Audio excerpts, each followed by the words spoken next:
Dhaninkar ji, Akash ji. Dhaninkar ji, Sadhika ji. How are you? How's your studying going? It's going well. I'm just headed home right now, so I thought why not give you a call? Wait, you're going home? Mm-hmm. I thought you had a specific studying schedule for the medical entrance exams, the MCAT, and needed to be at school for a little while longer. Yeah, I do, but my mom called. She said that we have some people coming over. She wants me to cut my day short and pick up some samosas on the way home. But I'm kind of upset about it because I feel like I'm already behind on studying. I should have just called my mom and told her that I can't come home. So why didn't you tell her no?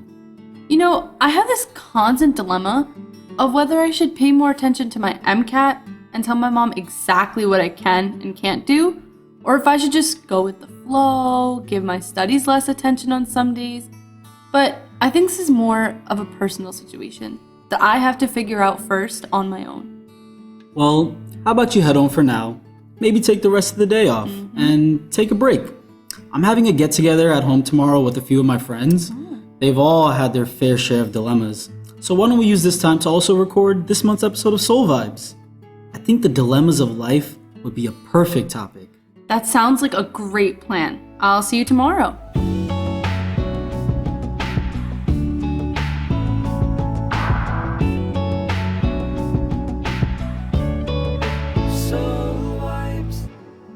I'm Akash. I'm Sadhika. Welcome to this month's episode of Soul Vibes. Sadhika ji, you feeling any better today? Yeah, I am. I think I needed that day off. And honestly, those samosas were too good. That's good. So what else has been bothering you though? Akashji, I often find myself getting so worked up with the many decisions I have to make on a daily basis. I work in the medical field and working with the elderly. I feel so much pressure because every decision I make feels like it could be life or death. How do I balance my busy professional life while staying calm and composed? Sometimes I wish that these things didn't come up at all. But just like the problem I had yesterday, I felt so lost and overwhelmed. But when I took a second to step back and take a deep breath, everything seemed a little bit clearer. You know, Sadhika ji, you aren't alone. I'm also in the process of studying and getting my master's, but I'm also trying to balance that with my work and social life. You know, if I don't have that balance, it gets easy to feel overwhelmed and burnt out. But sometimes what keeps me going is when I heard this vichar from Satguru Mata Sudiksha ji. She said that we shouldn't ask for there not to be tests or dilemmas.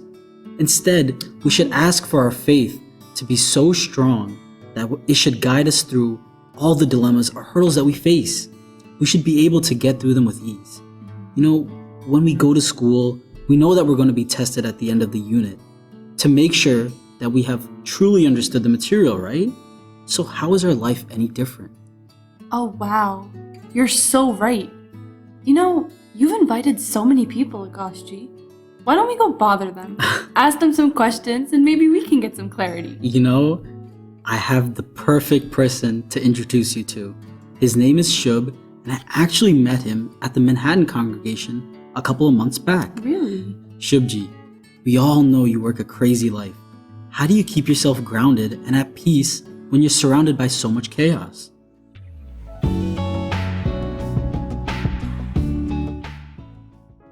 So, by profession, I've worked on Wall Street over the last 7 years at numerous investment banks and funds as a fixed income trader. Being a trader is like standing in the eye of a storm, where every millisecond counts and the stakes couldn't be higher. It's a cacophony of flashing screens, shrill phone rings, and shouted commands, creating pretty much a pressure cooking environment that never really relents. I actually always liken a trading floor to a zoo at feeding time. But instead of animals, it's people caged to their desks, each fighting for the upper hand. People roar over one another and the air's very much electric with pressure and tension. I actually vividly recall one occasion where I was absolutely furious at a client for misguiding my colleague as to his liquidity, which directly affected my P&L for the day. And I was determined to get revenge by spraying the market with the large position I had in a treasury derivative.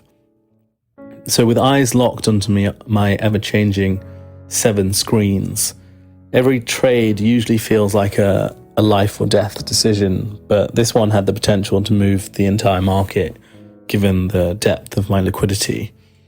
So just as I was about to execute, I receive a phone call on my personal phone. I look down and it reads, Paul G. The noise, the urgency, the sheer intensity of the trading floor, usually so consuming, felt like a very distant far cry. Reading the mere name gave a certain level of peace that's actually quite rare within my day.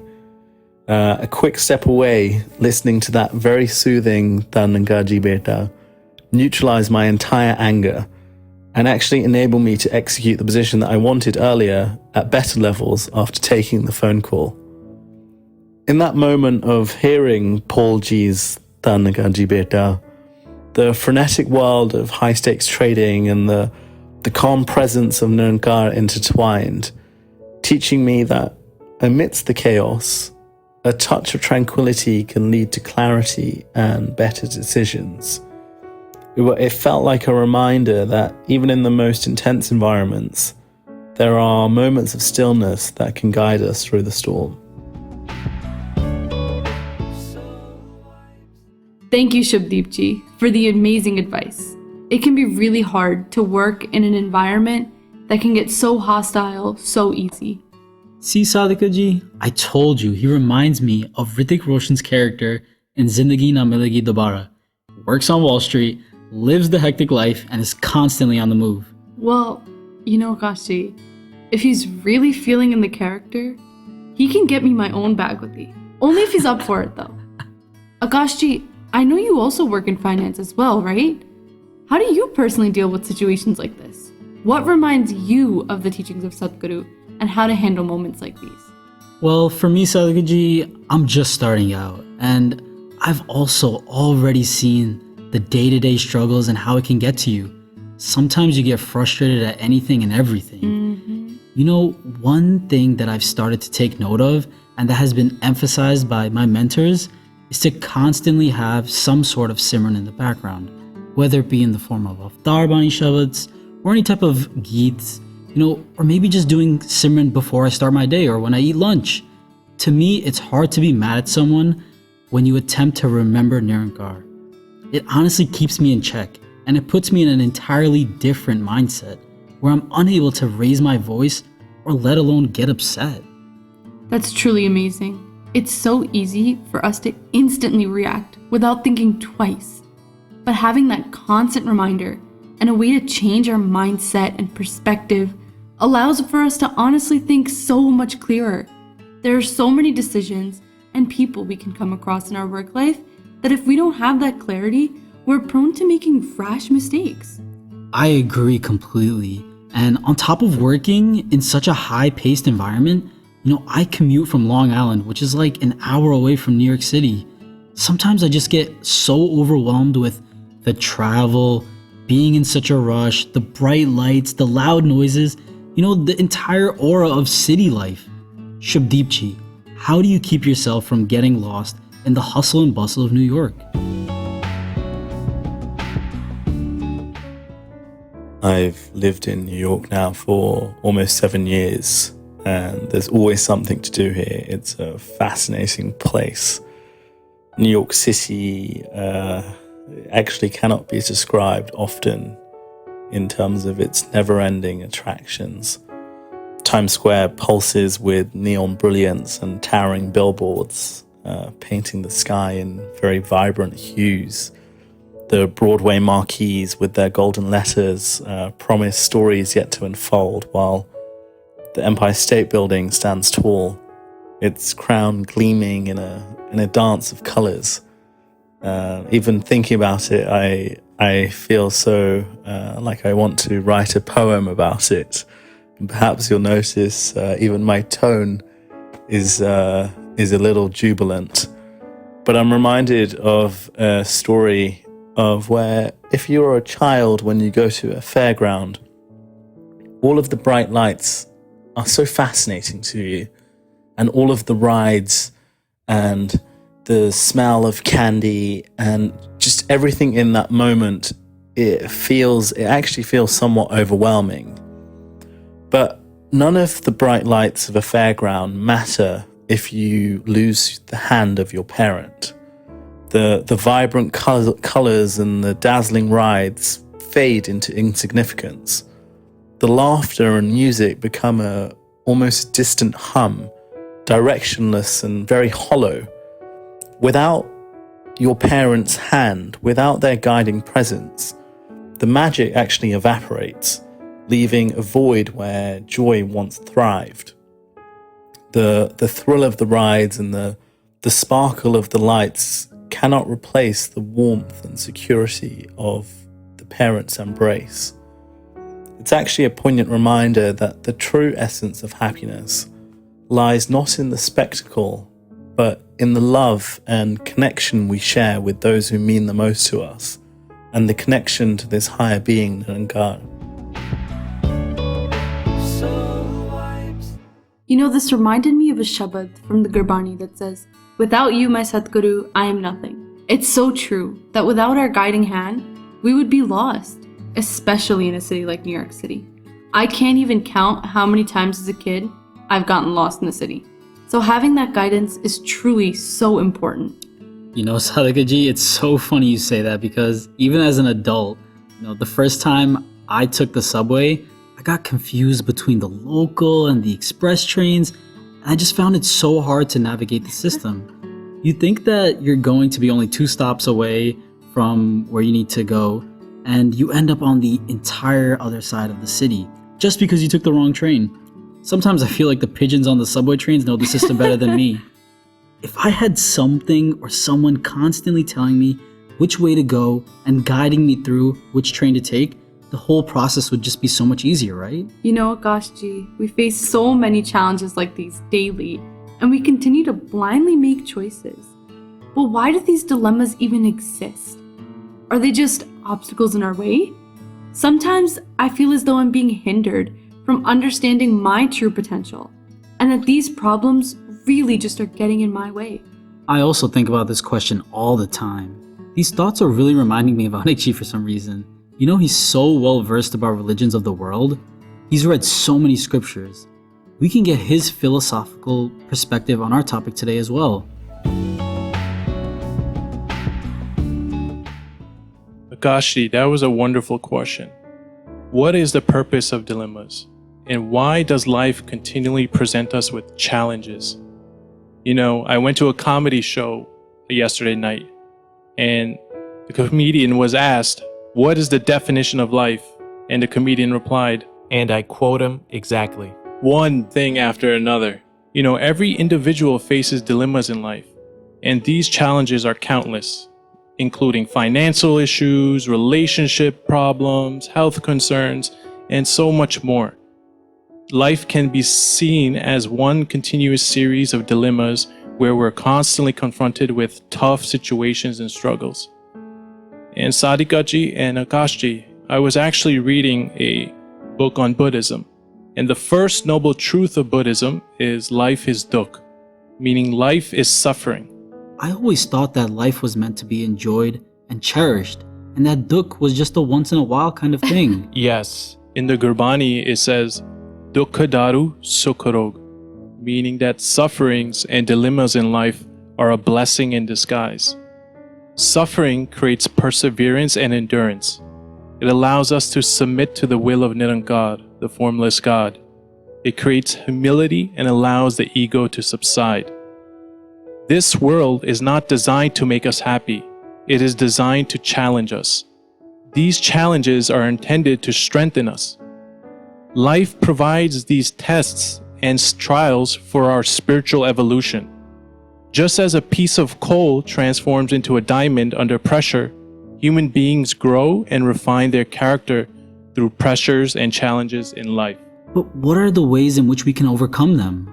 What role does spirituality play in overcoming the various dilemmas of our lives?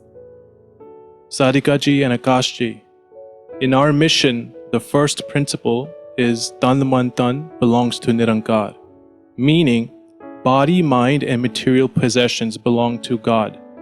If everything belongs to God, then it is his responsibility to bear our dilemmas. No matter how much burdens we place on God, he can handle it all.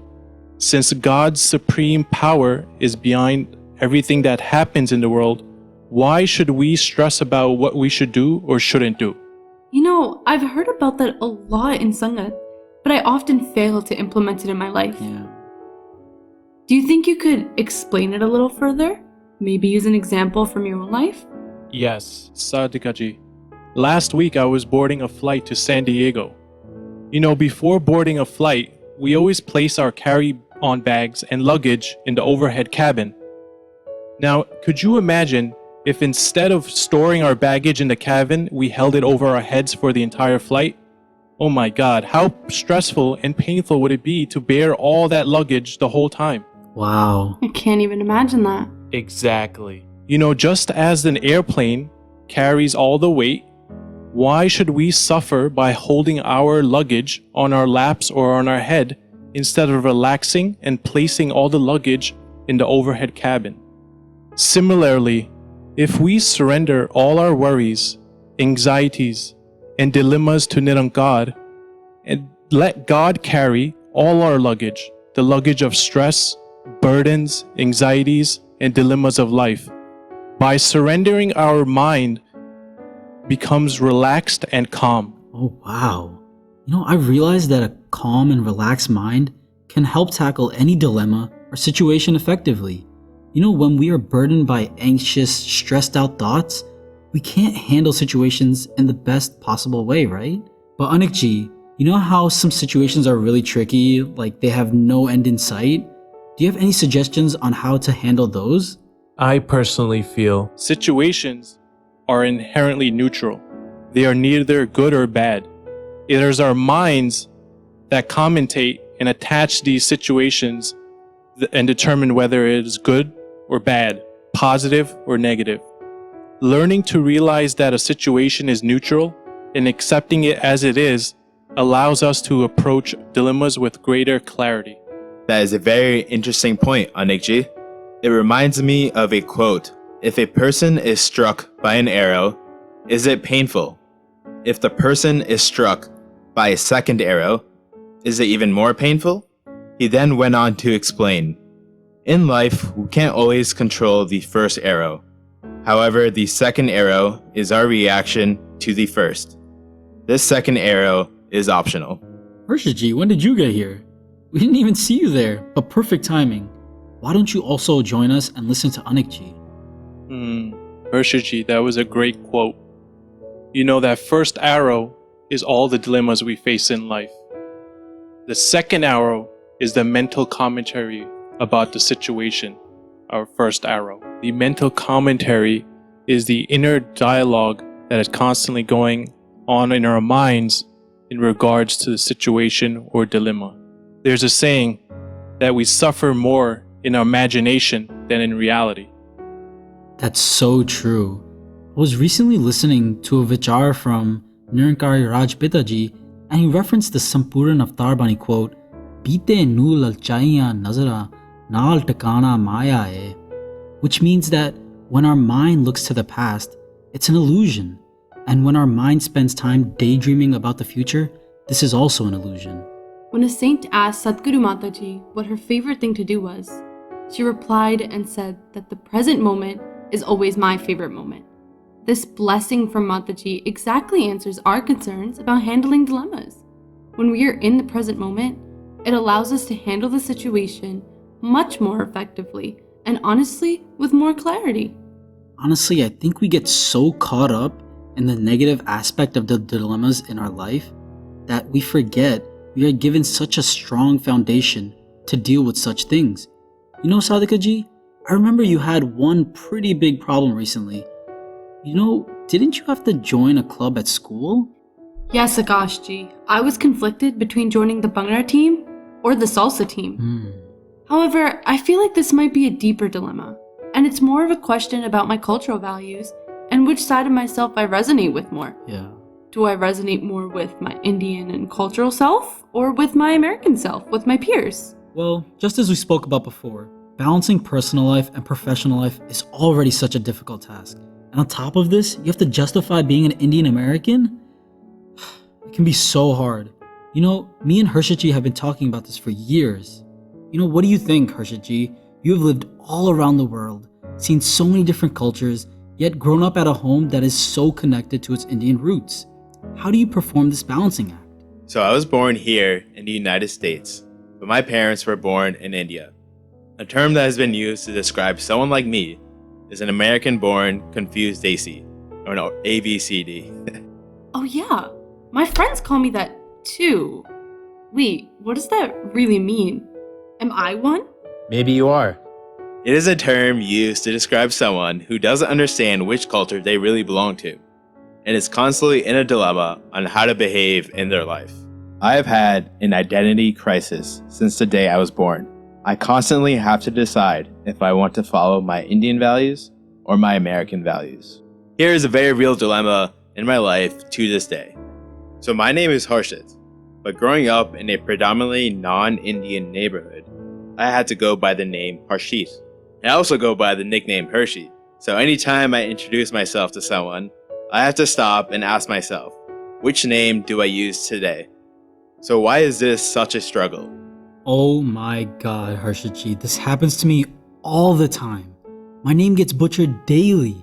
It feels like I have to live two different lives, which are always at odds with each other. My Americanized identity versus my Desi identity. Please go on, I think I need to hear this. While it is a very simplistic viewpoint, we can think about the cultures of the world as East and West. When we speak about East or Eastern cultures, we tend to think about Asian countries such as India. When we speak about the West, we are typically referring to the United States or even European countries. So me personally, I was born into an Indian family and brought up with Indian values. But at the same time, whenever I leave my house, I am constantly exposed and shaped by the Western cultures and values I see in society. These are two different philosophies on life and are seemingly always in conflict. One example of this conflict is the idea of individualism versus collectivism. Individualism is a very Western idea. It is all about me and I. How can I be free? How can I achieve more and be a better person? Collectivism is all about the group. What are the needs of the group and how can we be better as a whole? There's a strong emphasis on family, society as a whole. You're right, Hershitji. For example, family is so important to our lives as Indians. I live close to most of my extended family, and I see them all regularly, but I don't see all of my friends doing that. Sometimes my friends can go a year without seeing their family, only seeing them at holidays like Christmas, which to me is such a stark contrast to how we approach our lives. I've never really thought about this as a core difference in our values, but it speaks to your point on the difference in Eastern versus Western cultures. Hershitji, how would you come to terms with these differences? Quite frankly, I thought I needed to reconcile these differences. Somehow, I needed to find the true me and be consistent in how I approach my life's dilemmas. Personally, I don't like this term ABCD, or American-born confused Desi. I prefer saying American-born conflicted Desi. To me, the issue now is that I have identified these two identities in my life. It is now up to me to decide which perspective to bring into my life. In a sense, it is a superpower, allowing me to look at an issue from a higher level and assess which aligns best with my values. So what you're saying is, we basically get to choose. And as my childhood role model Hannah Montana says, you get the best of both worlds. I never thought of it that way, but I understand now that I can have the best of both worlds. I can pick and choose what cultural values I align myself with, right? But Sadhika, aren't the core values universal? I believe it's only our cultural habits that may differ. What do you think, Hershitji? When I think about my values, they have been shaped by the mission. We fully believe in the idea of universal oneness. In other words, the importance of understanding and respecting our differences. At the end of the day, we're all human beings. We are neither Americans neither Indians. These are just labels. We don't need to add labels to our identity. We are all souls, part of this super soul. Thank you, Harshaji.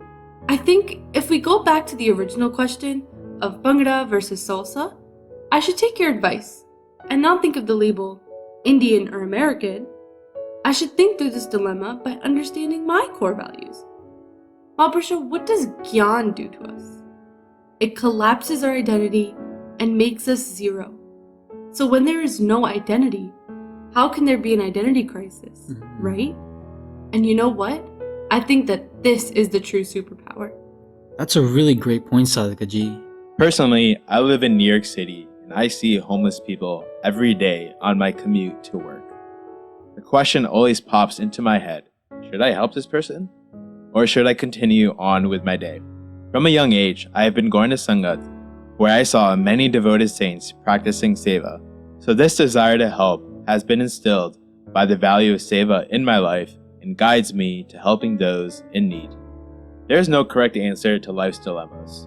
When trying to address various dilemmas, instead of thinking about my identity, I think about my personal values, which have been shaped by the mission. What's right for me may not work for you, but you need to understand yourself. Once you understand your values, they will be the guiding light for you. Wow, that was really insightful. You know what, Akashdeep? Why don't we take a little break? That sounds great, Sadhika ji. Oh, we rise, oh, we shine, spreading joy and unity we find. For a world that's bright and free, in service to all we'll always be. Hands together, hearts aligned, serving others, love divine.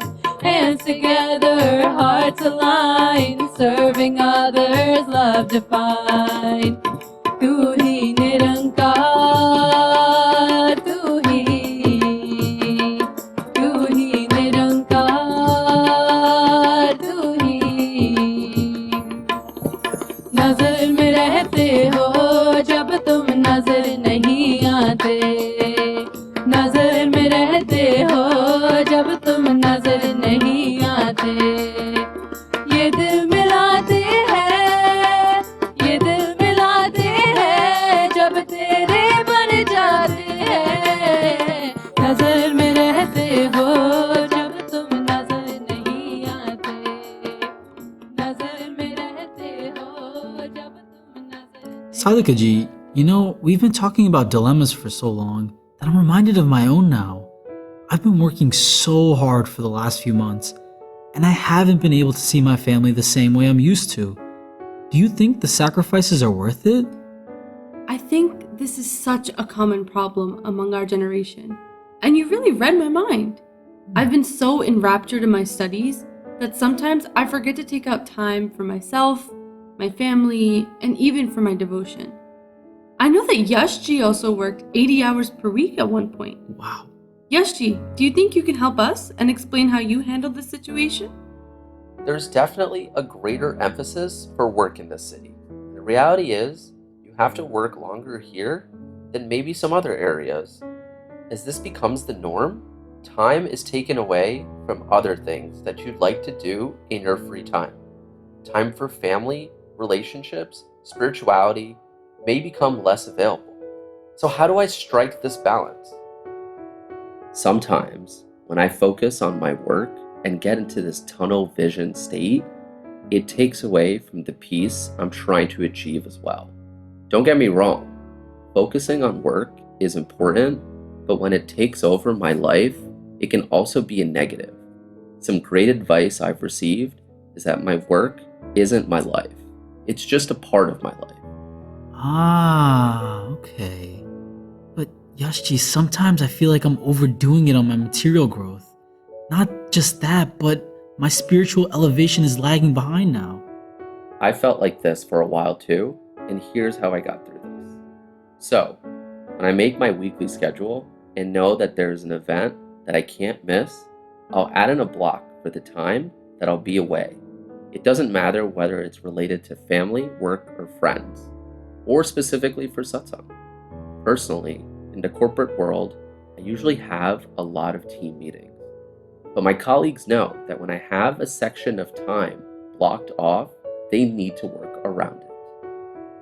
Work around those spots? Forcing other people to work around my schedule? Isn't that a little bit selfish? It isn't selfish.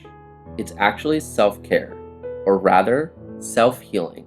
And to take it a step further, even when I'm pretty occupied with my life, I can still remember Nirankar. I completely agree, Yashji. You know, every time that I know there's satsang or a seva opportunity, I make sure to block it off in my calendar. And this has become such a big habit that even my friends and my family have learned to make their plans around it. You know, there's a saying that says, when there's a will, there's a way. And when I make satsang my priority, there's always a way. And with the blessings of Satguru Mataji, I am always able to attend satsang and fulfill my worldly duties without conflict. But in the rare occasion that my responsibilities do take priority, I'm reminded of a quote, Hat karval, chit yarval. When my hands are at work, my mind still remembers this Nirankar. Wow, that's a great quote, Sadhika ji. You know, we've had such a constructive conversation today. I have to say, a big shout out to all of our friends for giving us such great advice and sharing their personal experiences with us. Absolutely, Akashji. I've gained so much clarity over the course of our discussion today. Before this, all of the dilemmas in my life felt so overwhelming. But after hearing all the insights today, I feel like I now have a much deeper understanding than before. I know that there isn't really a purpose for dilemmas, that they just exist. When I need to make a decision, either between good or bad, or sometimes even between two good things, it often ends up becoming a dilemma. But what I can really control is my avastha, my perspective. I can have a calmer mindset while making these decisions. If my decisions are motivated by love and my core values, they always end up becoming the right choices. So true, Sadhika ji. You know, there's a saying that says life is like a boat. If you try to fight the current and the waves that come at you, you end up breaking down. But if you learn to ride those waves and allow them to guide you, you'll end up making it to shore safely. Wow. Absolutely. And in the process, you just have to find the calm in the storm. Especially when every dilemma and every challenge is an opportunity for us to learn and grow. It's all a part of our individual spiritual journey. Yeah, and it's so important for us to realize that there is a bigger picture. Satguru Mataji says that every experience we go through brings us closer to Nirankar. And as Babaji said once, we're not human beings having a spiritual experience, but we are spiritual beings having a human experience. Sadhika ji, I really love the change in your mindset. And it's... Wait, my mom just texted me. What? Sadhika ji, you won't believe what she just asked me to do. What, is everything okay? We have some guests coming over, and at the last second, she wants me to grab samosas. Oh no, Akashji, I don't think I can do this again. Honestly, I don't think I can either. And I think on that note, we should also say goodbye to our listeners. Make sure you hit us up when you're in the Big Apple, though. Nirankar ji.